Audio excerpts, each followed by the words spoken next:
والعصر ان الانسان لفی خسر الا الذین آمنوا وعملوا الصالحات وتواصوا بالحق وتواصوا بالصبر.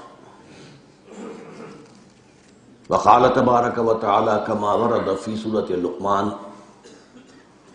یا بنی اقم الصلاۃ وأمر بالمعروف وانہ عن المنکر واصبر علی ما اصابک. وقال عز وجل كما ورد في سورة حامیم السجدہ ومن احسن قولا ممن دعا الى الله وعمل صالحا وقال انني من المسلمين. وقال جل وعلا كما ورد في سورة النحل ادع الى سبيل ربك بالحكمة والموعظة الحسنة وجادلهم بالتي هي احسن. صدق الله العظيم.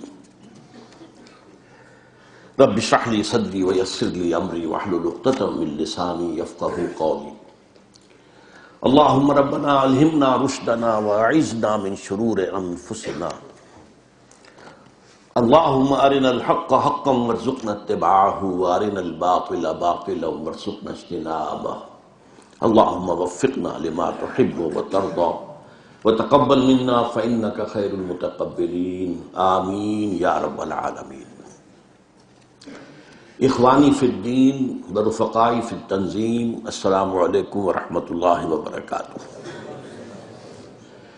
مجھے خوشی ہے کہ آج جس مہم کا آغاز کیا جا رہا ہے تنظیم اسلامی میں، اس کے اس لانچنگ اجتماع میں مجھے بھی شرکت کی سعادت حاصل ہے. اپنی گوناگوں معذوریوں کے باعث میں اللہ کا شکر ادا کرتا ہوں کہ اس نے میرے لیے اس طرح کی صورت پیدا کر دی کہ میں اس میں شریک ہو سکا. میں اس کو عنوان دے رہا ہوں تحریک و تنظیم دعوت. ایک ہماری بڑی تحریک ہے، تحریک تنظیم اسلامی. اب اس میں ظاہر بات ہے کہ اس کے کئی پہلو ہیں. ان میں سے ایک اہم تر پہلو جو ہے، بنیادی ہے، وہ دعوت ہے. اس دعوت کے نظام میں تحریک برپا کرنا اور اس میں ایک تنظیم کی شکل پیدا کرنا، یہ اس مہم کا مقصد ہے. اس کا آغاز بہت عرصہ ہوا ہے کہ یو اے ای کے ہمارے حلقے میں ہو چکا. ایک اجتماع میں جو ذرا اعلیٰ سطح کا تھا، اس کا ذکر ہوا تھا، میں نے اس کی تحسین کی تھی اور اس خواہش کا اظہار کیا تھا کہ اسے پاکستان میں بھی اسی نہج پر شروع کیا جائے. ایک مرتبہ اس کی کوشش ہوئی بھی ہے، لیکن معلوم ہوتا ہے کہ ہمیں چونکہ ایک طویل عرصہ ہو گیا ہے کام کرتے ہوئے ایک خاص نہج پر، تو جیسے وہ کہاوت ہے کہ گڈھا جو ہے لیک پر چلتا ہے، اس لیک سے ہٹنا آسان کام نہیں ہوتا. تو ذرا سا اس کے اندر کوئی نیا رنگ پیدا کرنا یہ ہمارے لیے مشکل ثابت ہوا ہے. اب ہمارے یو اے ای کے ہی رفقا آئے ہیں، انہوں نے اس کو لانچ کیا ہے، اس کا ایک پروگرام بنایا ہے، اس کے لیے منصوبہ بندی کی ہے. اللہ سے دعا ہے کہ اللہ تعالیٰ ان کی اس کوشش کو کامیاب فرمائے. مجھے جو چند باتیں اس وقت عرض کرنی ہیں وہ یہ ہے: نمبر 1، دعوت حق یا دعوت دین یا دعوت اللہ یا دعوت الی سبیل الرب،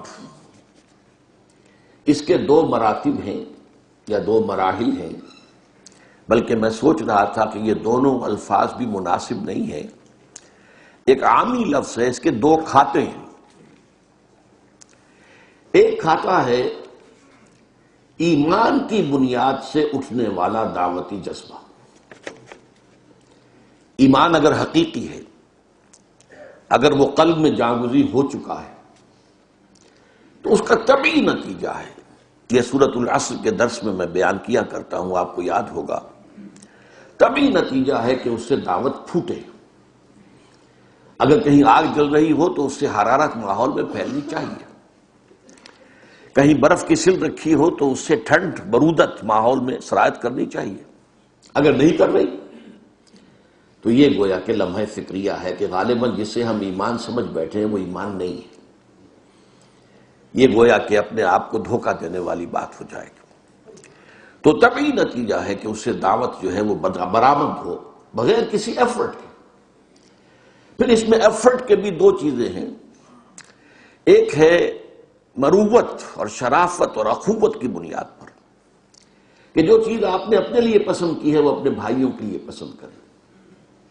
یہ جذبہ در حقیقت خیر خواہی کا جذبہ، یہ اخلاق کا تقاضا ہے، مروت کا تقاضا ہے، شرافت کا تقاضا ہے، اخوت کا تقاضا ہے، جس کے لیے حضور نے فرمایا لا یؤمن احدکم حتی یحب لاخیہ ما یحب لنفسہ، تم میں سے کوئی شخص مومن نہیں ہو سکتا جب تک کہ وہ اپنے بھائی کے لیے بھی وہی بات پسند نہ کرے جو اپنے لیے پسند کرتا ہو۔ اب اگر ہم نے یا ہم میں سے کسی نے تنظیم اسلامی کو اپنے لیے پسند کیا، دین کے راستے پر چلنے کا ہم نے انتخاب کیا، تو ہمارا گویا کہ اس اعتبار سے مروت، شرافت، اخوت کا تقاضا ہوگا کہ اس میں اپنے بھائیوں کو شریک کریں، ان کو ساجی بنائیں، ان کے اندر بھی اس دعوت کو تقسیم کریں۔ اور تیسرا جذبہ ہے غیرت اور حمیت۔ جس اللہ کو ہم نے مانا ہے اور جس کے دین کو ہم نے اختیار کیا ہے اور تسلیم کیا ہے علی وجہ البصیرت، اس کے لیے غیرت اور حمیت ہونی چاہیے کہ اس کو پھیلایا جائے، اس کو عام کیا جائے، اس کی سربلندی کی کوشش کی جائے۔ یہ تمام مضامین وہ ہیں کہ جو ہمارے منتخب نصاب جو ہے مطالعہ قرآن حکیم کا، اس کے جو بنیادی جو اسباق ہیں، جامع اسباق، سورۃ العصر، ایمان سے اور عمل صالح سے ہی تواسی کی صورت میں پیدا ہونا، یہ بالکل ایسے ہی ہے جیسے کہ آم کی گٹھلی سے آم کا درخت بنے گا، اور آم کا درخت جب پوری طرح جوان ہو جائے گا، وہ بارآور ہوگا، تو اس میں سے آم کا پھل لگے گا، اس میں گٹھلی بھی ہوگی۔ یہ گٹھلی جو ہے وہ اس آم کی سیلف پروپیگیشن، اس کی جو پرپیچویشن جو ہے اس کا ذریعہ بنے گی، اس لیے اس کے اندر گٹھلی رکھی گئی ہے کہ اس گٹھلی سے ایک اور آم کا درخت وجود میں آ جائے۔ باقی اس آم کے اندر جو شیرینی ہے، جو لذت ہے، یہ گویا کہ اضافہ ہے، نافلۃ لک ہے، ورنہ اس پورے پروسیس کے اندر اس گٹھلی کا عمل کیا ہے کہ اس سے وہ ہے بات آگے پھیلے۔ تو ایمان اگر حقیقی ہے تو اس کی گٹھلی سے جو پودا وجود میں آنا چاہیے، اس کے پھل میں وہ گٹھلی دوبارہ آ جانی چاہیے کہ اس سے وہ زمین کے اندر گرے اور اس سے پھر ایک اور نیا پودا آم کا جو ہے وجود میں آئے۔ اسی طریقے سے سورہ لقمان میں جو لفظ آتا ہے یا بنی اقم الصلاۃ وامر بالمعروف وانہ عن المنکر واصبر علی ما اصابک، یہ امر بالمعروف نہی عن المنکر۔ پھر سورہ حامیم میں سجدہ میں ومن احسن قولا ممن دعا الی اللہ وعمل صالحا وقال اننی من المسلمین، اس شخص سے بہتر کس کی بات ہو سکتی ہے کہ جو اللہ کی طرف بلائے اور نیک عمل کرے اور یہ کہے کہ میں بھی مسلمانوں ہی میں سے ہوں۔ اب یہ میں صرف اشارے کر رہا ہوں کہ ہم نے اپنے منتخب نصاب کے اندر جو 4 جامع اسباق شامل کیے تھے، ان میں تینوں کے اندر یہ بات موجود ہے۔ یہ جو ہے در حقیقت اس میں اصل جو جذبہ کار فرما ہونا چاہیے، یہ ہمارا جو تنظیم اسلامی کا کہ جو قرارداد تاسیس ہے، پھر اس کی جو تشریحات ہیں ان میں موجود ہے کہ اس میں جذبہ ہونا چاہیے نصح کا، خیر خواہی کا، اپنے بھائی کی بھلائی، اس کی خیر خواہی، اس کی عاقبت کو بچانا اور سنوارنا تاکہ اس کی ابدی زندگی جو ہے بہتر ہو جائے۔ اس میں کوئی اپنے نام و نمود کا جذبہ اگر آ گیا تو نتیجہ زیرو ہو جائے۔ اگر اپنی شخصیت کی دھونس جمانے کا کوئی مقصد شامل ہو گیا تو زیرو ہو جائے گا، بلکہ یہ کہ برعکس ہوگا، اس کا رد عمل جو ہے وہ اس کے مخالف ہوگا۔ خیر خواہی، الدین والنصیحہ، وہ نصیحہ جو ہے اس کے بارے میں آپ کو معلوم، للہ ولکتابہ ولرسولہ ولائمۃ المسلمین وعامتہ، عام مسلمانوں کے لیے نصح و خیر خواہی، قوا انفسکم واہلیکم نارا، جس کے لیے کہ حضور کی یہ حدیث آپ نے بارہا سنی ہوگی کہ میری اور تمہاری مثال تو ایسے ہے جیسے آگ کا ایک گڑھا ہے، تم اس میں گر پڑنا چاہتے ہو اور میں تمہارے کپڑے پکڑ پکڑ کر گھسیٹ رہا ہوں۔ یہ کیفیت ہے اصل میں کہ آگ سے بچانا، دوزخ سے بچانا، اللہ کی ناراضگی سے بچانا، عاقبت کی بربادی سے بچانا، یہ اس ایمان کی بنیاد سے، ایمان کی گٹھلی سے جو دعوت کا شجر پیدا ہوگا، اس کا جو اصل جو اس کا موٹیویٹنگ فورس ہوگی وہ ہوگی لوگوں کی خیر خواہی۔ دوسرا کھاتا جو ہے وہ ہے معمور من اللہ ہو کر اللہ کی دعوت دینا۔ پہلی بات جو میں نے عرض کی ہے، یہ ایمان کی بنیاد پر از خود طبعی اعتبار سے، فطری اعتبار سے یہ دعوت وجود میں آئے گی۔ اور جو لوگ یہ کام کرتے ہیں اسی بنیاد پر، انہی کو ہم اولیاء اللہ کہتے ہیں۔ اولیاء اللہ میں اور انبیاء میں فرق یہی تو ہے کہ نبیوں کو وحی آتی ہے، اولیاء اللہ کو وحی نہیں آتی۔ یہ اولیاء اللہ ہیں، اللہ کے دوست ہیں، اللہ کے ساتھی ہیں، اللہ کا نام پھیلا رہے ہیں، اللہ کی طرف لوگوں کو دعوت دے رہے ہیں۔ تو یہ ولایت ہے در حقیقت کہ جو خود بخود حاصل ہوتی ہے ایمان اور عمل صالح اور تواصی بالحق کے نتیجے۔ لیکن دوسرا کھاتا ہے معمور من اللہ ہو کر، یہ ہے نبوت اور رسالت کا کھاتا۔ اللہ جنہیں چن لیتا ہے اور ان کو معمور کر دیتا ہے اس بات پر کہ تمہیں میری طرف لوگوں کو بلانا ہے، تمہیں حق کی دعوت دینی ہے، تمہیں لوگوں پر اتمام حجت کر دینا ہے۔ اس معاملے میں بھی انبیاء کرام کا بھی رول ہے، اور خاص طور پر رسولوں کا رول جو ہے بڑا فیصلہ کن ہوتا ہے۔ نبی جو ہے وہ عام طور پر اولیاء اللہ ہی کے انداز کی شخصیتیں ہوتی ہیں، سوائے اس فرق کے کہ انہیں وحی آتی ہے۔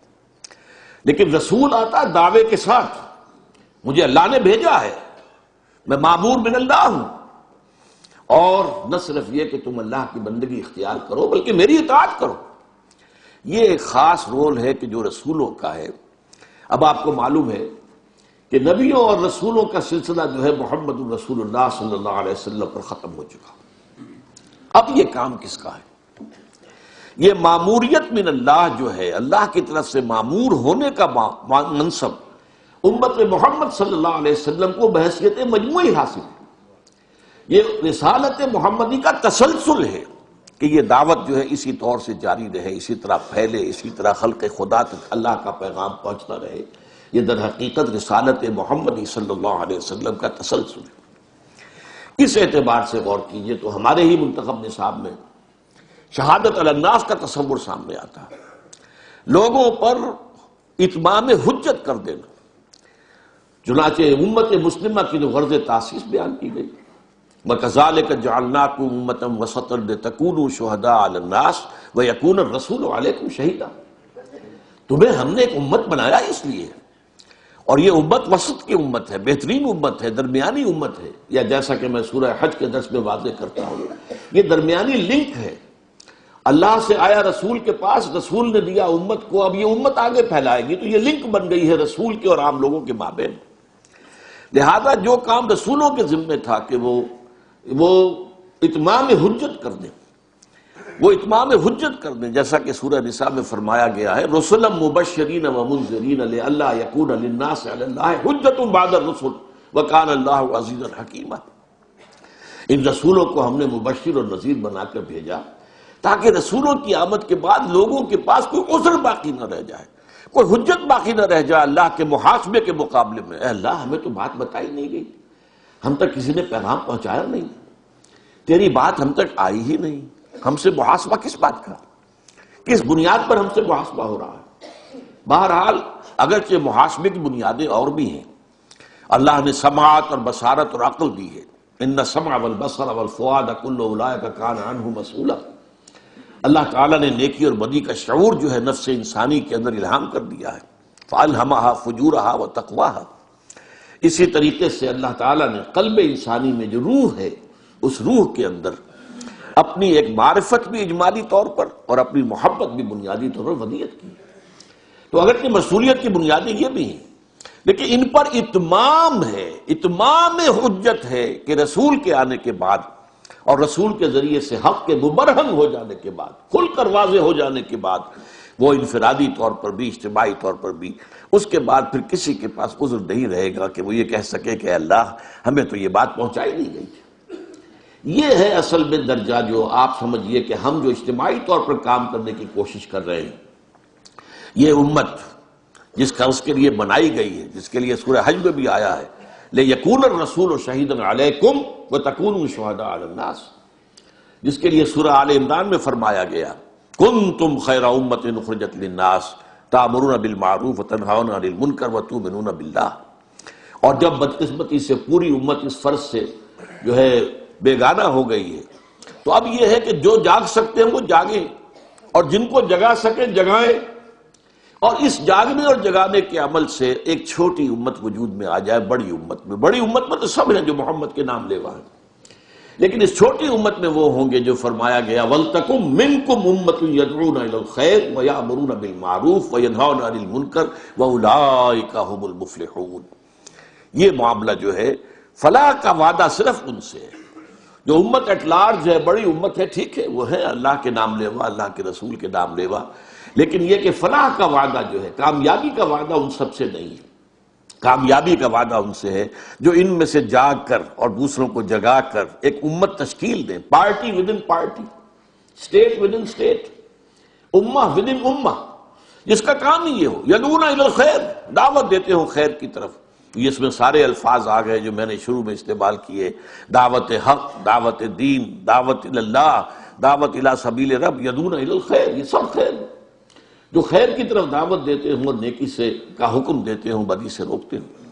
اس کام کے لیے جو ہے ہم نے یہ اپنی جمعیت بنائی ہے، تنظیم بنائی ہے، یہ در حقیقت وہ تسلسل ہے رسالت محمدی کا، اس کا شعور ہمیں ہو جانا چاہیے۔ اب اس میں جو ایک فرق واقع ہوتا ہے اس کو نوٹ کر لیں۔ دیکھیے، سب جانتے ہیں کہ حفظان صحت کے اصولوں کی پابندی ہر شہری کا کام ہے۔ ہر شہری کا کام ہے کہ وہ کوئی گند جو ہے اپنے ہاں کا کوڑا کرکٹ جو ہے باہر نہ پھینکے، اس کا کوئی مناسب بندوبست کرے، حفظان صحت کے اصولوں کو پیش نظر رکھے تاکہ بیماریاں نہ پھیلیں، یہ ہر شہری کا کام ہے۔ لیکن ایک محکمہ ہی اس لیے بنا دیا گیا وہاں پر کہ جو صحت اور صفائی کا محکمہ ہے، وہاں جو لوگ کام کر رہے ہیں وہ تو اصل میں اس کی تنخواہ پا رہے ہیں، ان کا کام ہی ہے، ان کو تو دن رات یہ کام کرنا ہے، یہ ان کے لیے کوئی سائیڈ جاب نہیں ہے۔ عام شہری کے لیے وہ سائیڈ جاب ہے، وہ ایک جو ہے ضمنی کام ہے۔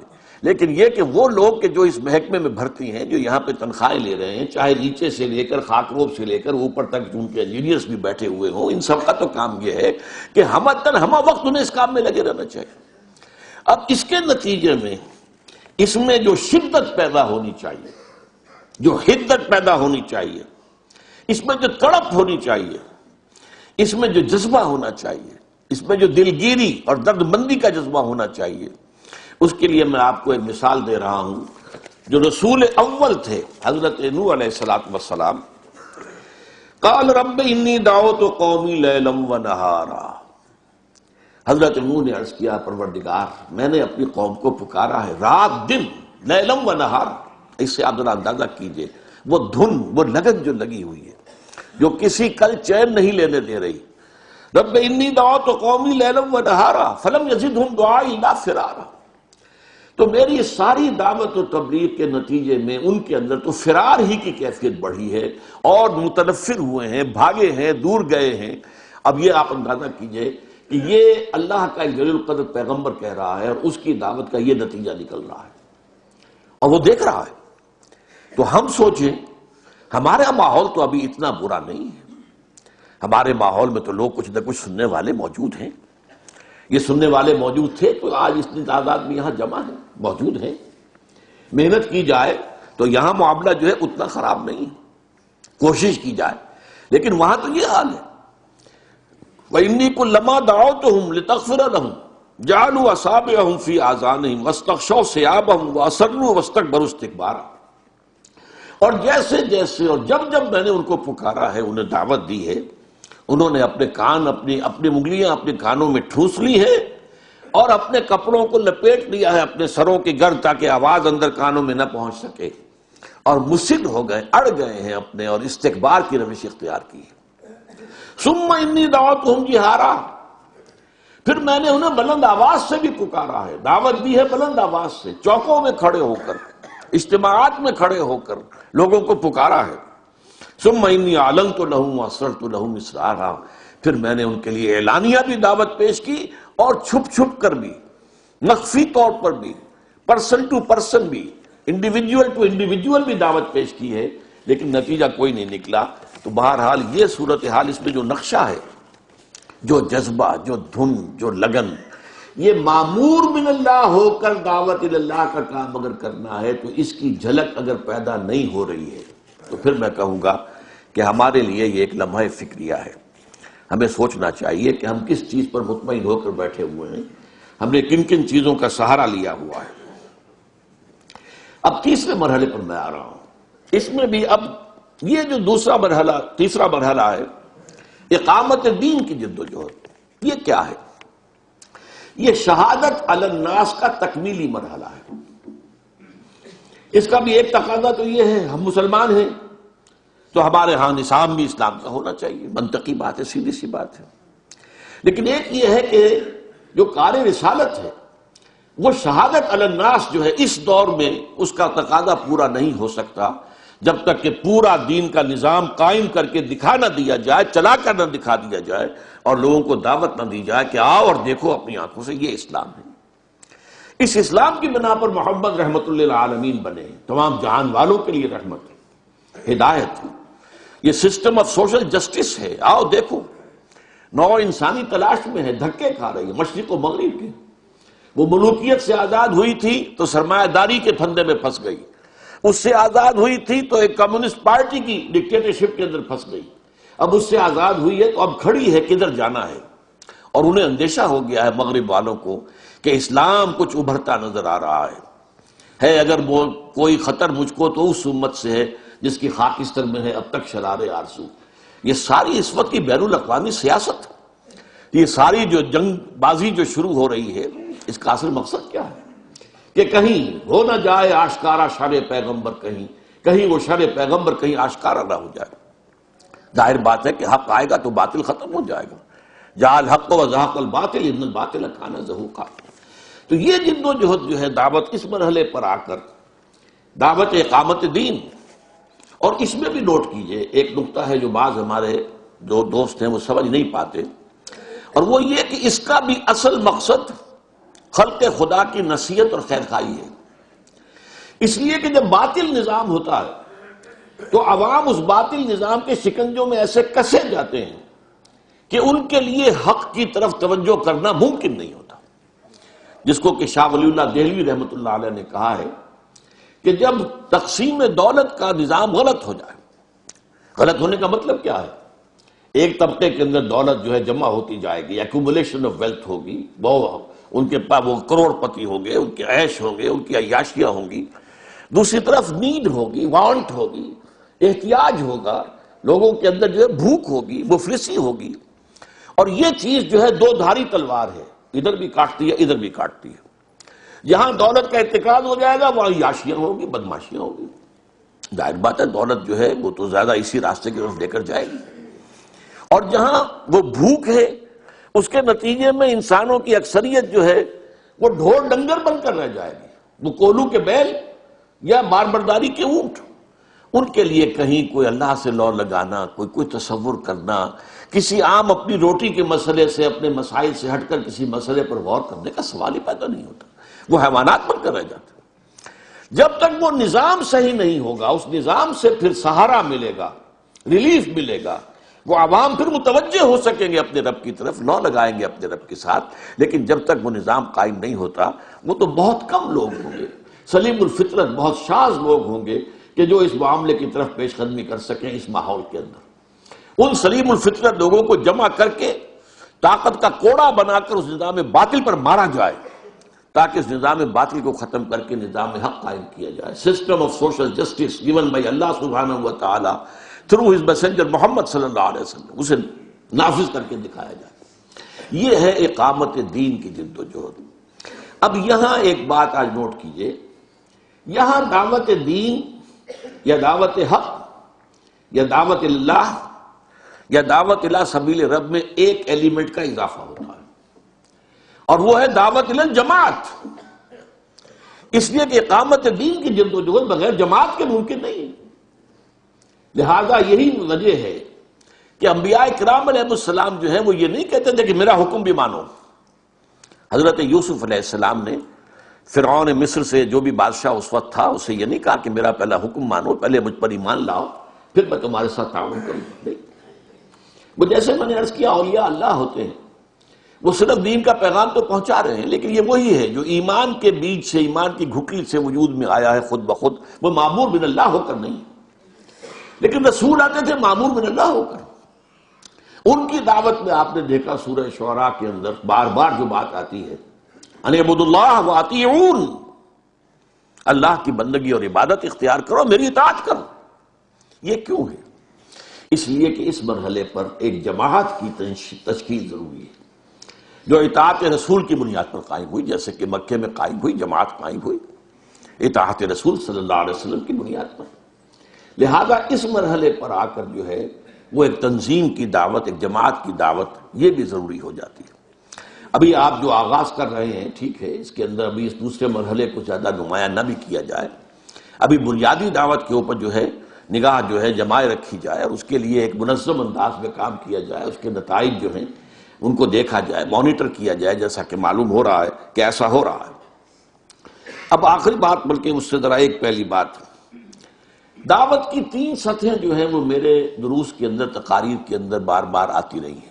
ادعو الی سبیل ربک بالحکمۃ والموعظۃ الحسنۃ وجادلھم باللتی احسن۔ یہ 3 سطحیں ہیں۔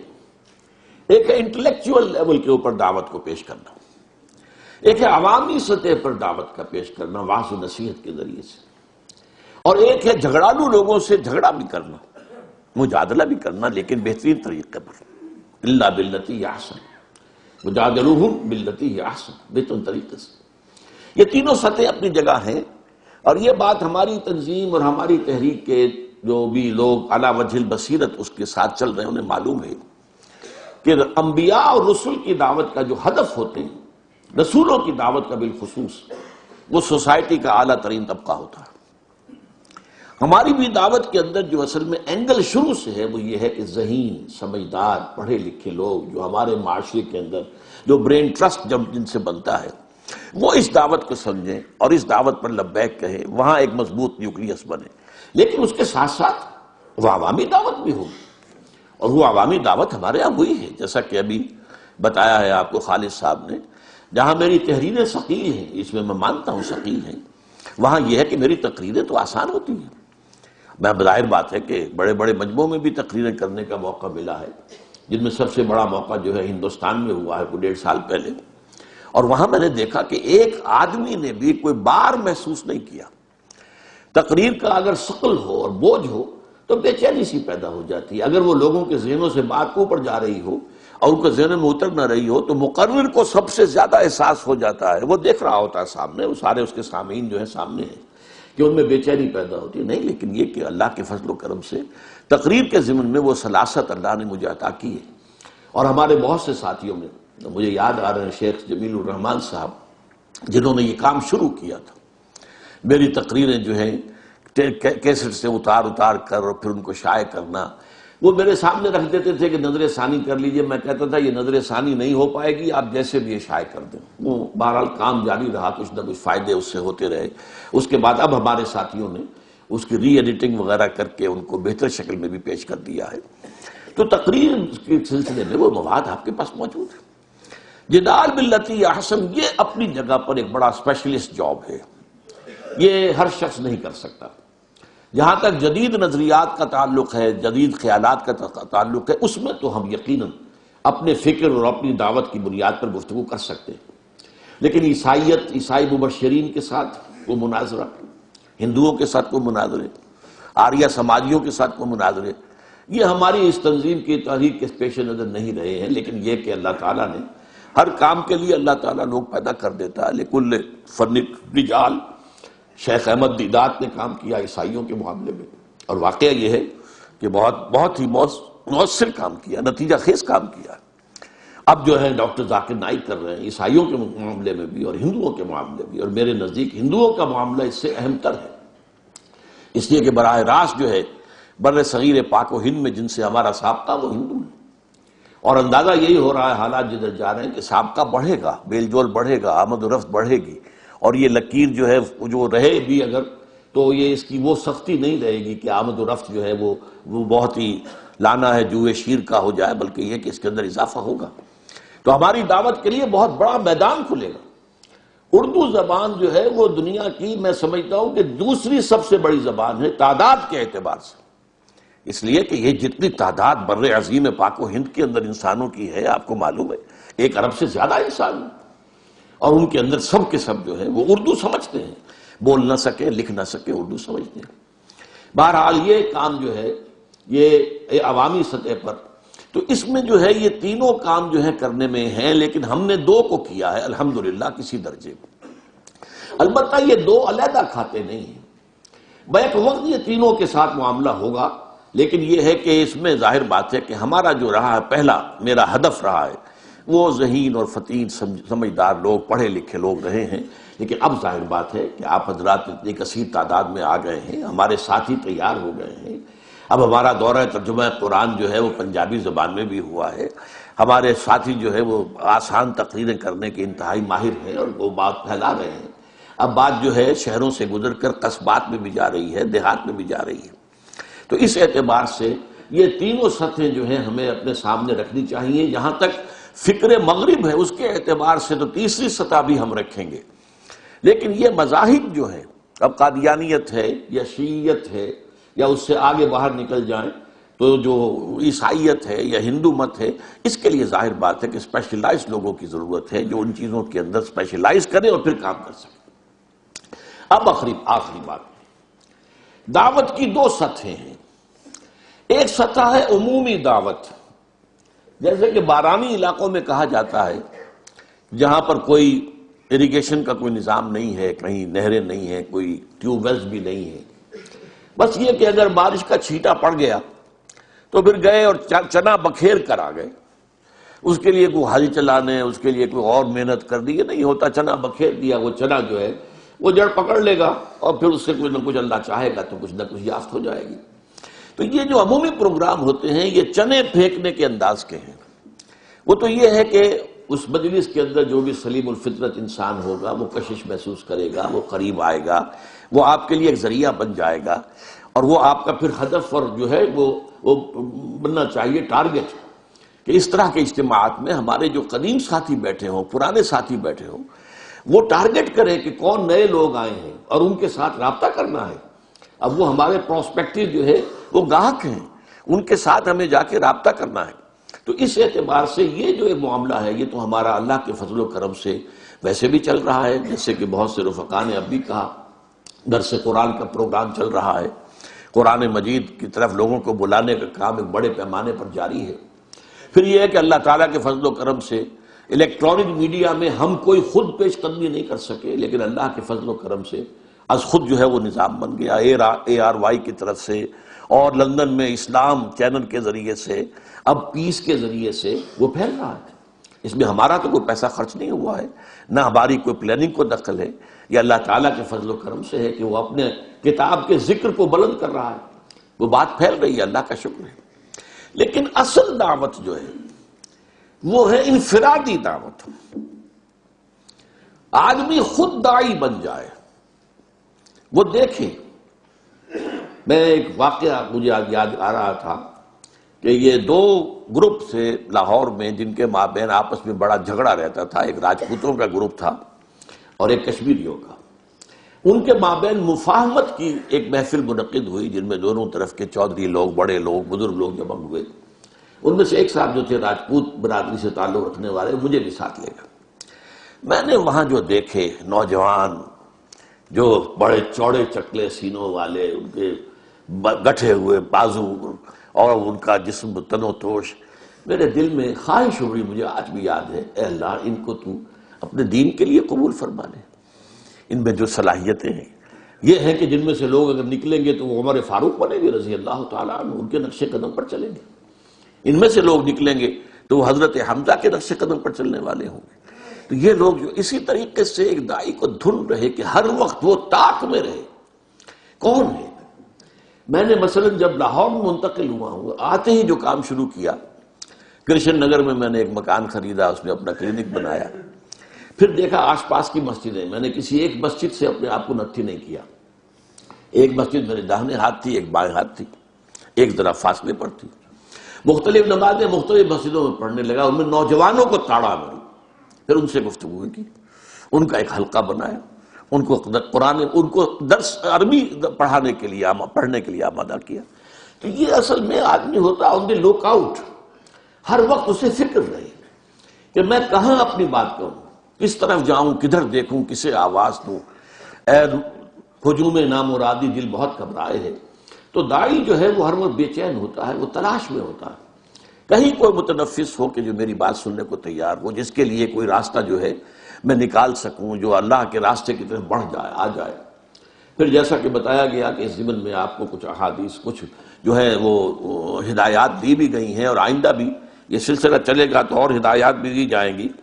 بہرحال اس معاملے کے اندر جب تک کہ انفرادی دھن نہیں ہوگی، یہ ہمارا جو تاسیسی قرارداد ہے اس کے اندر بھی یہ بات آپ کو موجود ملے گی، جب تک ہمارا ہر ساتھی خود اپنی جگہ چھوٹا سا داعی اللہ نہ بن جائے۔ چھوٹا سا ہوگا، چراغ چھوٹے ہوں کوئی بات نہیں، یہ روشنی تو پھیلتی ہے، داعی اللہ بننا ہے، ہر ایک کو بننا ہے۔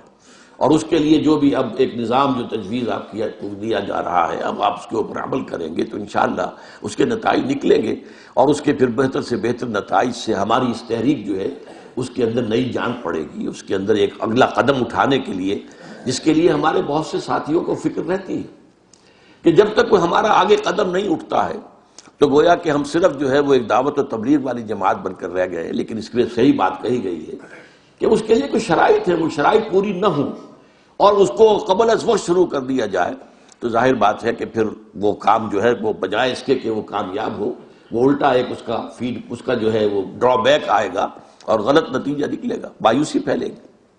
لیکن دوسری طرف یہ بات بھی نوٹ کر لیجیے، میں یہ محسوس کرتا ہوں کہ جس رفتار سے ہم اس وقت تک چلتے رہے ہیں، آج کے اجتماع کو میں سمجھتا ہوں کہ اس میں شاید وہ بریک تھرو جو ہے وہ پیدا ہو جائے، لیکن جس رفتار سے اب تک ہم چل رہے ہیں اس اعتبار سے تو اندیشہ ہے کہ شاید وہ مرحلہ ہمارا وہ سامنے آ ہی نہ سکے، اور اس میں کہ اسی عرصے میں یہ تنظیم اتنی بوڑھی ہو جائے کہ پھر اس کے اندر سکت ہی نہ رہے کسی مقاومت کی اور کسی مقابلے کی۔ لہذا اس میں تیزی کی ضرورت تو ہے۔